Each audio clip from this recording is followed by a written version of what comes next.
Welcome to AirPlay24. Join us as we dive into the world of radio theater, where stories come alive through the magic of sound. Hosted by the talented Connie Copefinger, AirPlay24 brings you a diverse array of plays, each one a unique journey crafted by brilliant playwrights and brought to life by our exceptional cast. Get ready to be captivated, moved, and inspired as we explore new voices and fresh perspectives in the realm of audio drama. So sit back, relax, and let your imagination soar with AirPlay24. Let's get started.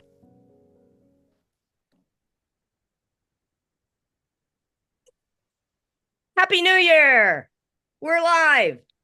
We're doing it. We're doing this play today, a play by Rubin Ladutke, and it's a great play. And we have a lot of talented actors here today. And this is the end of our 15th year. So it's really, really going strong. We'll be starting a new year, and it's almost Happy New Year once again. So I wish all of you a wonderful and prosperous 2025. Wow, that's a big number. But anyhow, sit back, relax, and enjoy AirPlay. And Sabrina. Yes, we are ending this season of 2024 with this amazing play, The Final Seance, by Rubin Ladutke. The players are Betsy Newberry as Bess Houdini, Abigail Marie as Gail Gregg, Daryl Hrdlicka as Edward Sharp, Elizabeth Fouquet Jouvenat. It will be reading the stage directions.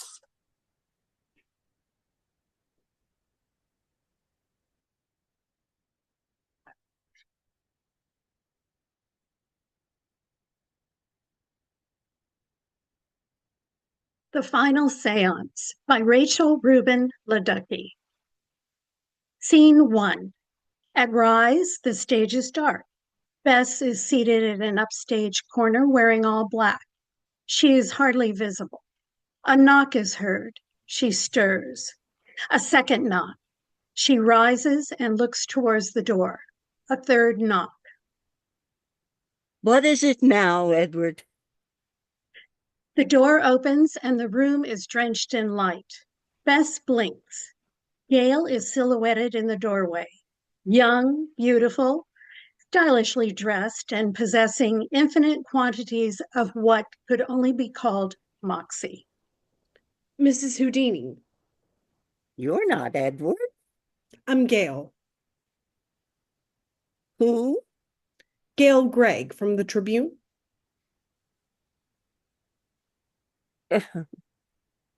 Well, yes. Yes.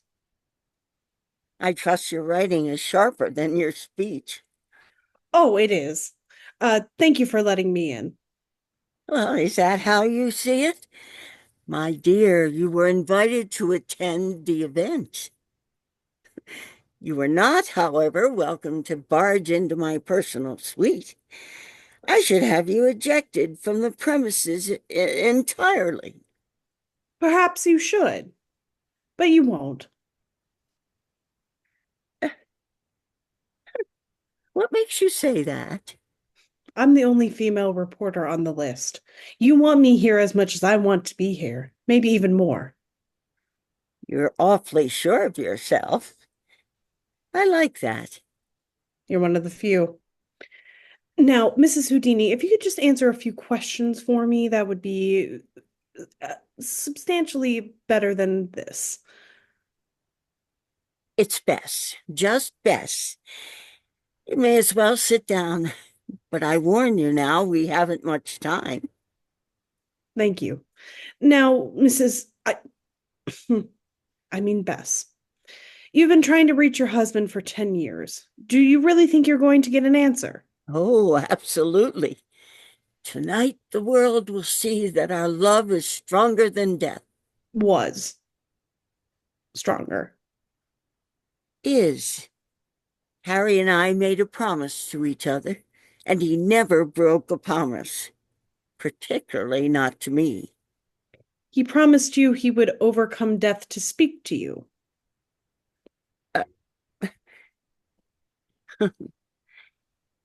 Exactly.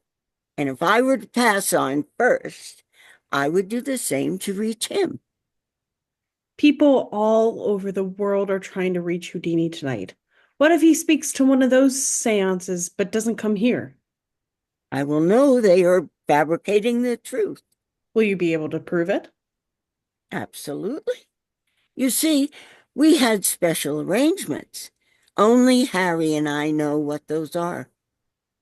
He will give certain signs. Signs. That's right. Have you done any research into this young lady? Any at all? What do you know about these seances? They're very serious business, you know. I know there's a table full of odds and ends out there on the hotel roof. And by the way, why are you doing it here? Why not hold this thing in private? It's very simple. I'm well aware that there are many who think me a fool to keep trying, year after year, and finally I'm going to prove them all wrong. Once Harry and I make contact tonight, the world will know I've been right about this all along. I see. And these odds and ends, as you put it, each and every one of them has a meaning and purpose. Of course. Don't patronize me.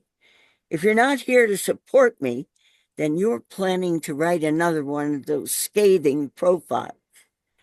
The crazy old lady can't let go of her past. I've had enough of those. If you want to avoid negativity coming your way, you shouldn't have made this such a spectacle. Yes, well, it's my way. Houdini, glorious night. In any case, I fail to see why you were so opposed to the evening. After all, it's brought you some work, hasn't it? Perhaps some notoriety? It's a foolish pursuit, but a girl's gotta eat. So young to be so cynical. Can we get to the point?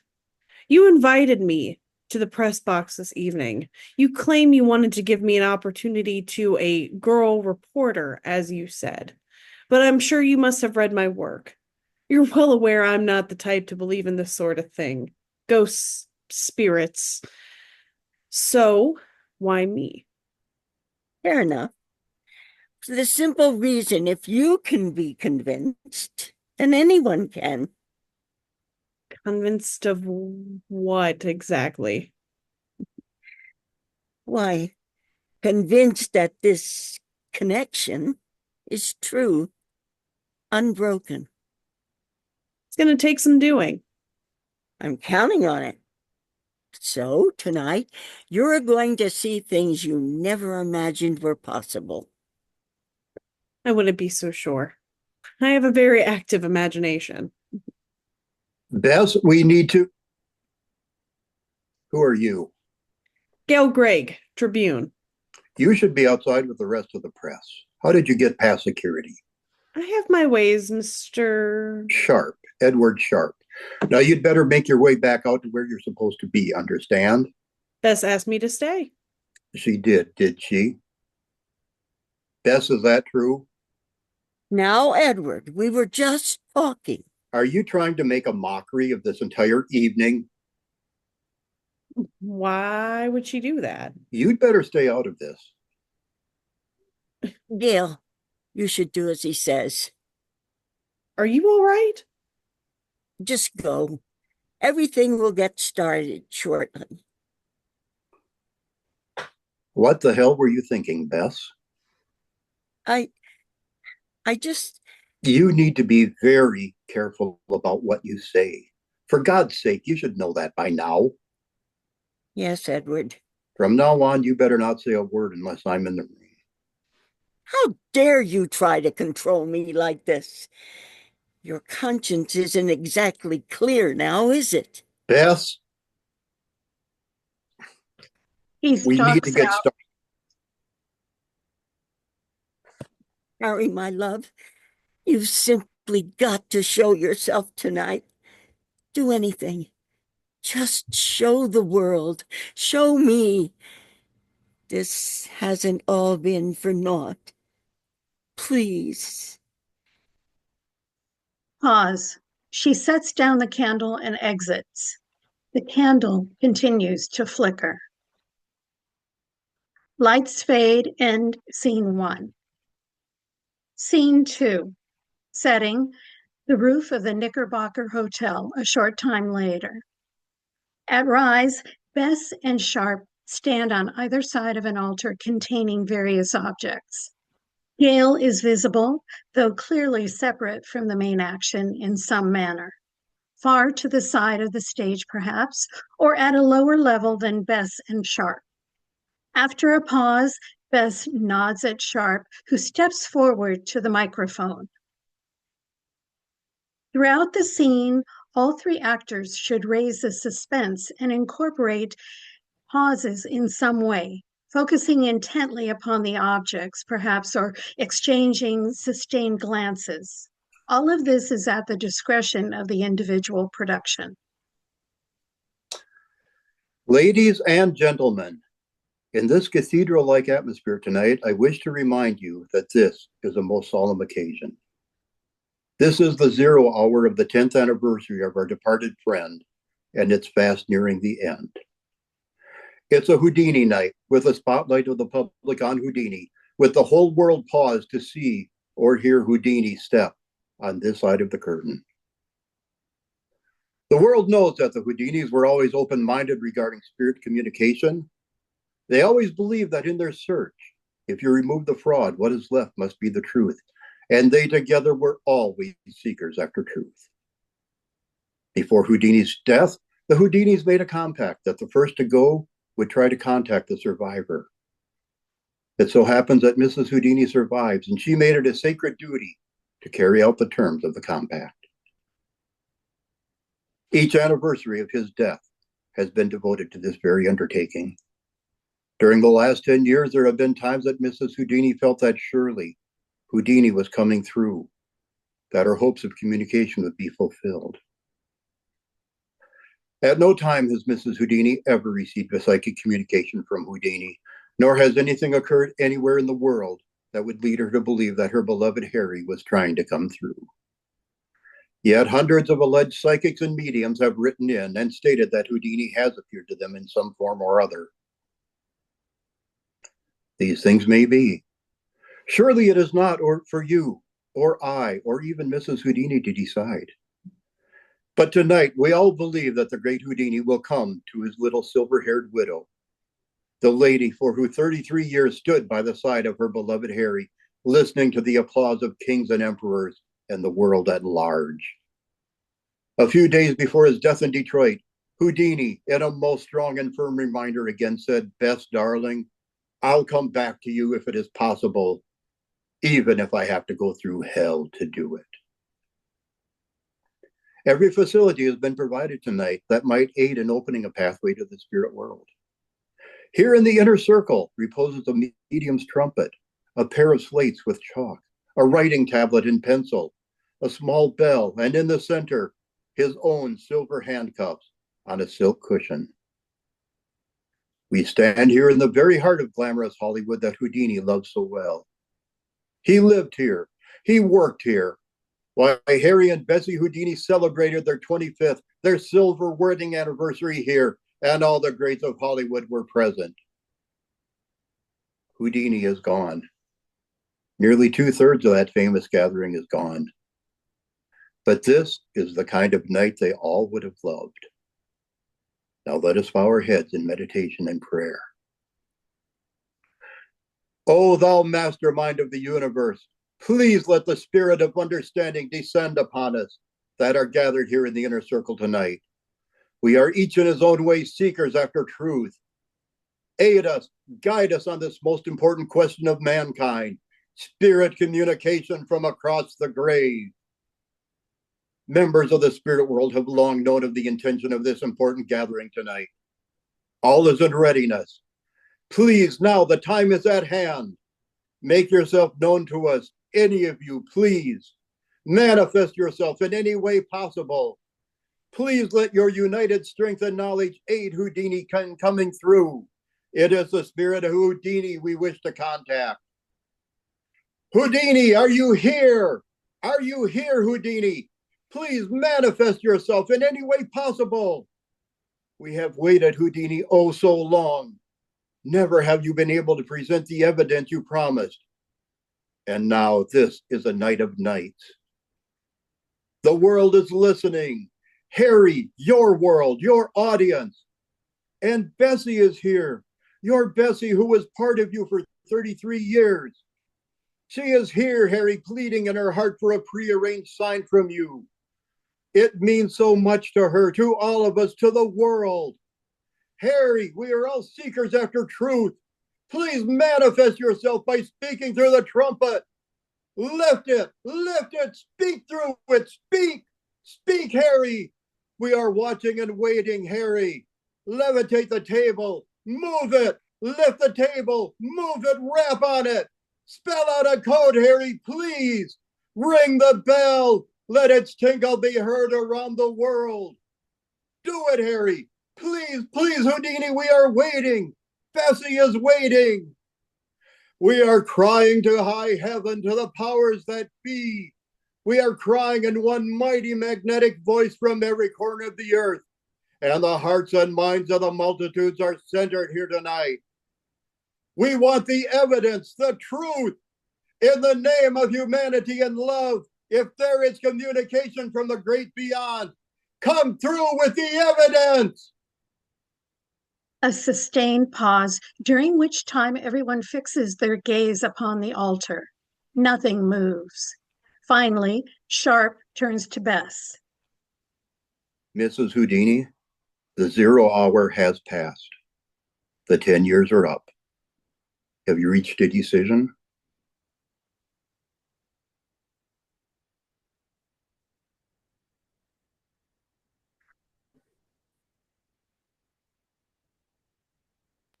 Bess, we can't hear you.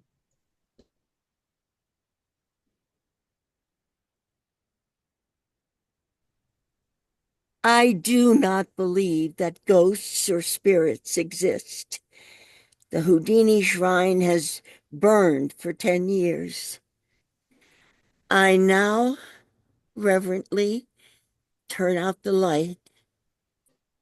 It is finished. Good night, Harry. Beth turns and leaves the roof. Sharp looks around at the sea of faces and then follows her out. Gail approaches the altar and stares at it, transfixed. Suddenly, a long, low, distant rumble of thunder is heard, and it begins to rain. Gail, stunned, turns her face to the sky just as it becomes torrential. Lights fade and scene. Scene 3, setting Bess's suite, a short time later. At Rise, Bess is nowhere to be seen. Sharp is pacing the room. Gail enters. Bess, Oh, you. You. No doubt coming to gloat. What are you saying? Nobody's won here. You got the story you came for, didn't you? I didn't. I don't. I'm sorry. And no, I'm not here to gloat. I never would. Then what is it you want now? I'd like to talk to Mrs. Houdini. She's not seeing visitors right now. Did she say that or you? That's irrelevant. I don't think so. And I don't care what you think. You're trespassing again. It appears you have no awareness of manners, no sense of decorum, and no knowledge of propriety. I don't care what you think either. Perhaps not, but what I know is that you'd better let Bess alone. She's been through enough tonight. She doesn't need to entertain the likes of you. If she wants me to leave, she can tell me herself. Otherwise, I'm not going anywhere. Very well. So you'd prefer to get the police involved. That can be arranged quite easily. Edward, it's all right. There's no need for that. Now look, Bess, For heaven's sake, would you leave us in peace? Just briefly? you've got 5 minutes. Bess, you need to rest. I intend to, when I feel as though I can actually get some sleep. Sharp glares at Gale once more and exits, shutting the door behind him. Mrs. Houdini, I'm so sorry. Is that all you wanted to say? Aren't you glad you were proven right? These 10 years I've been deluding myself into thinking that, well, hoping for the impossible. Miss Gregg, you have no idea. I was so sure that somehow he'd come back to me, if only for an instant. I never stopped believing. I never wavered for an instant. I must be the laughing stock among those who know better. My last hope is gone. You were right all along. Please don't say that. You saw it as well as anyone. Not a sign did he make, or anyone. I was always sure that the mediums around the country, around the world, were simply using parlor tricks, because none of the signs ever happened for them. There was one time, that first year, when I could swear he tried to break through. But I was mistaken. This has been a fool's journey. He never has sent a sign to me or to anyone. And now I know he never will. I beg your pardon, but I believe you're wrong. What on earth do you mean by that? Look out the window. Whatever for? Just look. Please? It's raining? It started right after you went in. Didn't you hear the thunder? My dear, I was a bit preoccupied. I understand. How could this blow in so quickly? The night was as clear as it could be. It's rather unusual for California, you must admit. And so, are you implying this was the sign? I can't say for sure, but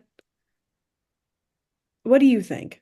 I mean, it's quite the coincidence that it happened at this very time, wouldn't you say? I think you'd better leave. I I never would. The rain has stopped. As quickly as it began.